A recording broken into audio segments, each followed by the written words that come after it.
Queen Yodit, Gudit, Fire and the Fall of Axum. In the ancient highlands of Ethiopia, the great kingdom of Axum had begun to fade.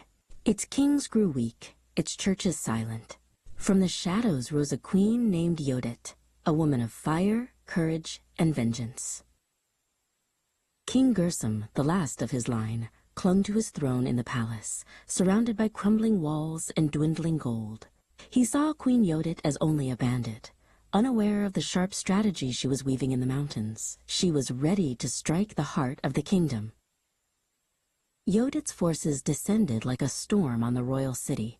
Torches flared across the sky, and ancient buildings were touched by an angry golden light.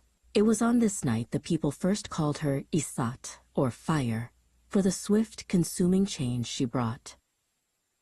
In a distant monastery carved into a cliff, Monk Tekel watched the glow of the distant city. He saw the flames of reform and conquest lick the holy stone.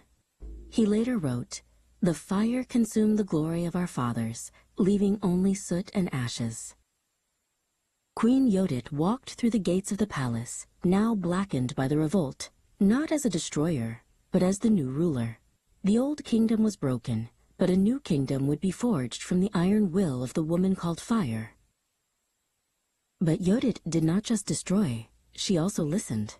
She promised justice for the farmers and villagers whose lands had been taxed and neglected by the weak Axumite nobles. She offered a stern, clear peace. For the old noble families, Yodit was a nightmare, a force that had erased their lineage and privilege. They fled to the distant borders, whispering tales of a merciless witch who had shattered the Christian legacy of Axum. Decades passed, and the chroniclers began to write her story. Some, like Tekel, recorded the devastation of churches and the sorrow of the old order. They wrote of Gudit the Cruel.